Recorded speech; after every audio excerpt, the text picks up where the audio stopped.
ڕۆژی شەشی ئازاری ساڵی 1990 هاوڵاتیانی ناحەی بازیان هاوشانی پێشمەرگە قارەمانەکان دژی ڕژێمی بەعسی لە ناوچوو ڕاپەڕین و ڕاپەڕینیان زیاتر بە جۆش کرد و ڕێگەی سەرەکی کەرکووک سلێمانیان لە حەزی بەعس داخست و هیچ دەرفەتێکیان نەهێشتەوە تا تاوانباران ڕزگاریان بێت لە سزای گەل. ڕاستی ئێمە وەکو پێشمەرگە دێرینەکانی بازیان دابڕاوەکان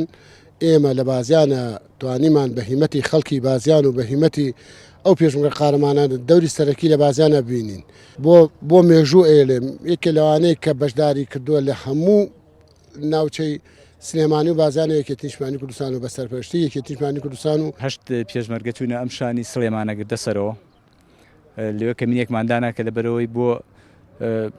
ئەو جێشێکی زۆری کۆکردبووە لە بەردە قارەمانەوە بەرەو سلێمانی و بەرەو سەیتەری تاسوڵجە و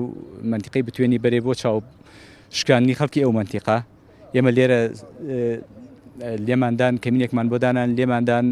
لەو کاتا کە لێماندان گەڕانەوە دووە مەنەری کرد جێشەکە لێرەوە لە ترسی چەمچەماڵ و منتیقەی تەکیەوە نەیان وێرا جێشەکە بگەڕێنەوە لەو کاتا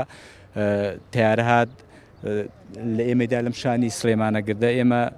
مقاومەیەکی باشمان کرد و نەمانێڵا ئەو جێشە بەرەو تاسڵوجە بڕوە دوای تیارەکە ناچار بوون بەوەی کە نیشەوە ئەملیواکەی بەرەو کەرکووک برد خەڵکە جێشەکە چەکی دانا و جەماوەرەکە هەمووی ڕاپەڕی پەلاماری ئەسکەریەکەی داچەکانی نێکرد و بەبێ چەک خەڵکەکە ئەسکەریەکە بەرەو چەمچەماڵ و ئەو منتیقانە بەسەر جادەکە بەڕێکەوت و گەڕانە دواوە. بەشداربوانی ڕاپەڕینەکەی بازیان پەیامی خۆشەویستی خۆیان بۆ هێزی پێشمەرگەی کوردستان دەنێرن لە سەنگەری بەرگریدا ڕایانگەیان لە ئێستا و داهاتوودا بەردەوام پشتیوانی پێشمەرگە قارەمانەکانن. من یەشێ بووم لەو کەسانی کە یەکەم کەس هاتینە سەر ئەم مرکزی شورتەیە و ئەمن و ئیستیخبارات و هەموو دام و دەستگاکان بەڕاستی تەسلیمی ئیرادەی گەل بوون و ڕژێم بەجارێکە معسکەرەکانی ئەمنەکانی ئیستیخباراتەکانی پیاوەکانی لە وڵات پاکرایەوە بە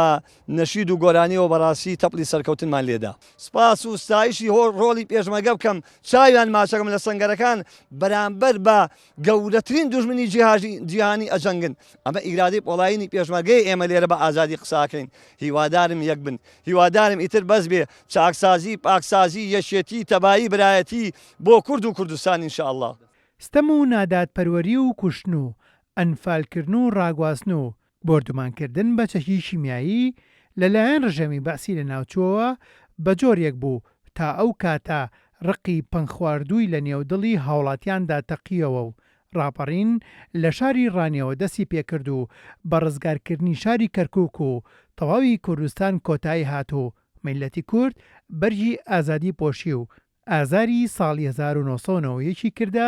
مانگی سەرکەوتن.